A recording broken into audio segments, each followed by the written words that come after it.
আজকে আমি নিরামিষ তরকারি রান্না করতেছি। সব কিছু সবজি আছে অল্প অল্প।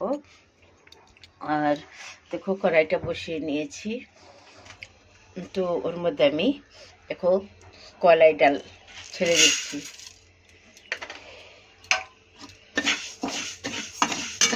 কলাই ডালটা একটু ভেজে নিব।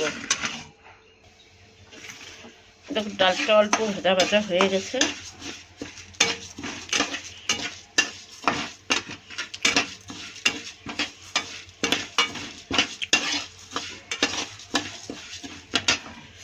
এখন আমি সব সবজিগুলো কেটে ভালো করে ধুয়ে রেখেছি, এখন দিয়ে দিব।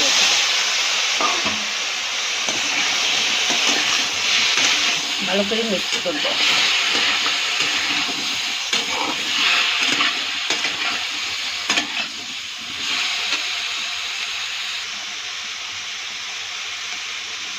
এখানে হাফটা করে হলুদ দিয়ে দিব। হলুদ দিয়ে একটু ভালো করে নেড়ে নেব।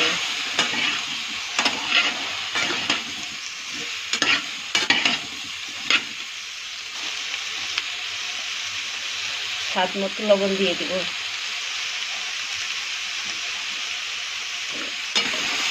আর একটু ভালো করে নেড়ে নেব।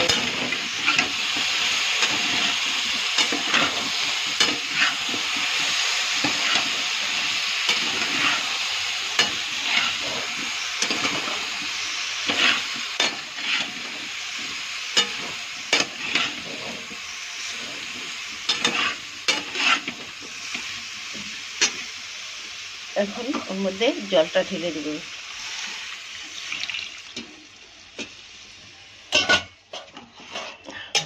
এখন ভালো করে একটু নেড়ে ছেড়ে 10 মিনিটের জন্য ঢেকে দিব। চলো 10 মিনিট হয়ে গেছে। দেখো আমার সবজিটা দেখতেছি কেমন হয়েছে। দেখো সিদ্ধ হয়ে গেছে। এখন আমি 3টা কাঁচা লঙ্কা কেটে রেখেছিলাম, ওটা দিয়ে দেব।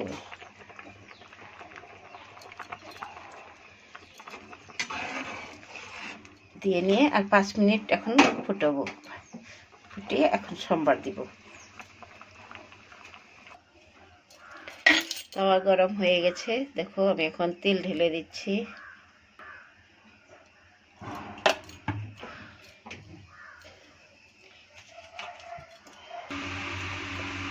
দুই 3টা কারি পাতা ছেড়ে দিচ্ছি, একটা শুকনো লঙ্কা ছেড়ে দিচ্ছি, একটা তেজপাতা ছেড়ে দিচ্ছি।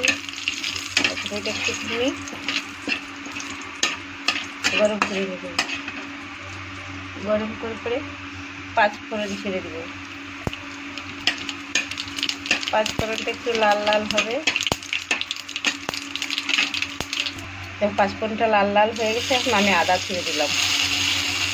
আজকে নিরামিষ, সেই জন্য আদা ছেড়ে দিচ্ছি। নাহলে রসুন সম্বার দিলেও সেই টেস্ট হয়, খুব ভালো লাগে খেতে। এখন দেখো আদাটা একটু লাল লাল হবে।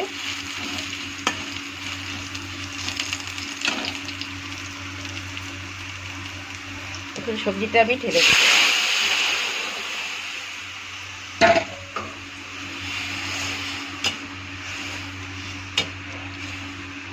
তোমরা মতলব বৌদিরা তোমরা কেমন করে নিরামিষ তরকারি রান্না করো আমাকে একটু কমেন্টে বলো।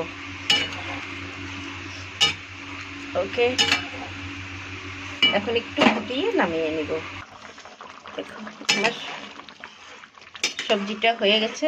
এখন একটু ধনেপাতা কেটে রেখেছি, ওটা একটু দিয়ে দেব।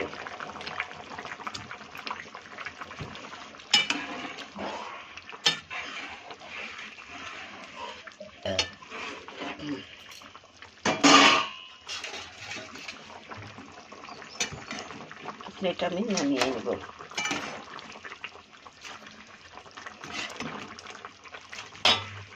আমাদের বানাতে হবে।